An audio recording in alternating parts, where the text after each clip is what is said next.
At the time that I were looking to leave Irwin Mitchell, I'd been there 12 years, so quite a considerable amount of time. And I just felt that I were ready for a change, a challenge, and that was sort of in every aspect of my life. Seen an ad and I thought, this looks quite interesting. It was quite sort of an open role, coming in, supporting a team that did predominantly admin tasks, but with the scope to really sort of take this further forward. But I'd done sort of a client service role before, and I could see sort of elements of that in this role. And at the time, obviously I worked for quite a big firm with a lot of sort of corporate sort of world involvement.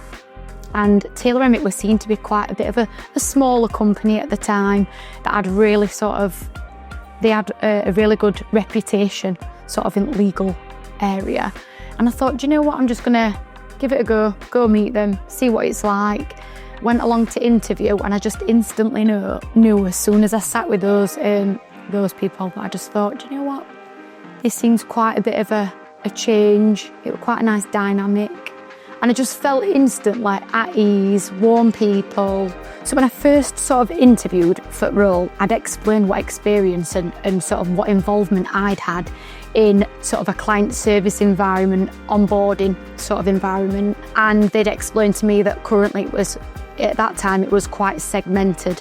So you'd got, people in different teams, different areas of business, providing quotes, customer service, sort of dealing with leads, engaging with clients, and that they would love to see a future whereby they would have more of a client service role where they'd be more engaging with customers and really offering customer support and customer service. So originally it was an existing team that I looked after that did a lot of admin work, sent out documentation to clients, and it was really during sort of lockdown, when we first started going into lockdown, we were at a pivotal point of, do we do what everyone's doing and sort of take a step back, or do we really run with an opportunity to use technology to onboard our clients in a time where we can't be face to face, we can't send things in post?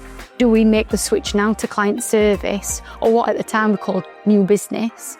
Do we make that switch? Obviously that really excited me because that's the background that I'm from, that's what I felt comfortable with. So at that time it was myself and one other colleague that started dealing with all inquiries conveyancing related originally.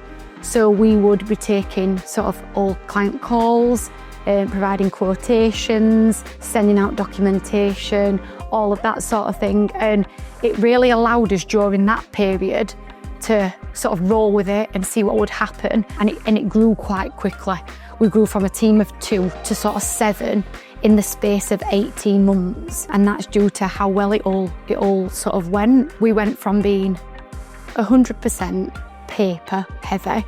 Everything we did was sent out in the post, and sort of as soon as we switched that on overnight, we were then completely engaging with clients digitally. And my role's changed within that. It's gone from obviously being sort of just client focused to sort of supporting my colleagues, my team, growing the expansion of that, making sure that they are trained, developed, supported throughout their career and journey at Taylor Emmet, which is really nice. So I've enjoyed that part of the role. Also engaging with referrers, so as stakeholders, managing those relationships. And we're sort of at a point now with our team where we're looking at what more can we do to further enhance sort of that client experience. I think, from an outside perspective, when I talk to like family and friends, they always say, oh, it's so lucky that you've got this opportunity, or it's so lucky that you've been given this opportunity. I don't think it is luck. I think it's working for a firm that value their staff, the contributions that they make. They understand that, just because they're the CEO or director, they're not always the right person making the decision. They're not the people necessarily doing the work. They're not the people that are managing the staff doing the work. And it's always been that I'm able to contribute or to have involvement in new projects, processes, technology that we're going to be looking at. I think that it's lovely to work for a firm that consult you at different stages and understand that everyone's got something of value to add.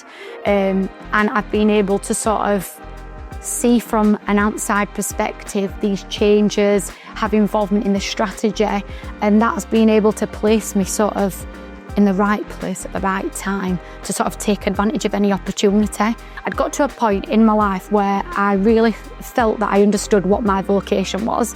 I wanted to manage people, I wanted to manage processes, efficiencies, and I loved the customer service and support element, but I just didn't feel that the firm that I was at the time was the right fit. And as soon as I'd met with Taylor Emmet, and I just knew instantly the culture, the values was where I wanted to be, I'd sort of decided then, right, I'm not going to be held back anymore. I'm not going to wait for someone to come to me and offer me an opportunity, because it doesn't always happen, it doesn't always come. I'm going to take and seize every chance and every opportunity, and if I can see a gap where I could perhaps fit in, I'm going to go with it. And it were quite slow at first. When I first come into the firm, it took some time, and I think you've got to gain people's trust, and you've got to sort of find your place in a firm at first. But then I think once I'd started, I just seized every opportunity, put myself out of my comfort zone at times. So previously I wouldn't have necessarily met with referrers, with stakeholders, held these meetings, hosted sort of those types of events or anything like that. And I thought, I'm just going to seize absolutely every opportunity. People always ask me, what next, where next? And whilst a title's fantastic to have, it's not the title that's actually always the goal, it's what comes with it. So it's the work that comes with it. So for me, the reason I wanted to be involved in the role that I'm now in is because it's something I'm extremely passionate about. I love managing people, I love managing processes, I love customers, anything that's sort of customer centric and focused, that's where my passion is. I think it's really important to have people where their passions are, because they're always going to succeed, they're always going to excel. And I think that I can motivate and lead a team to succeed, to meet the sort of firm's goals long term. So I think for me, I really want to be where I am right now. In the future, I think it's exciting. There's so many opportunities, there's so many possibilities, and I have no doubt that I'll sort of go wherever I can.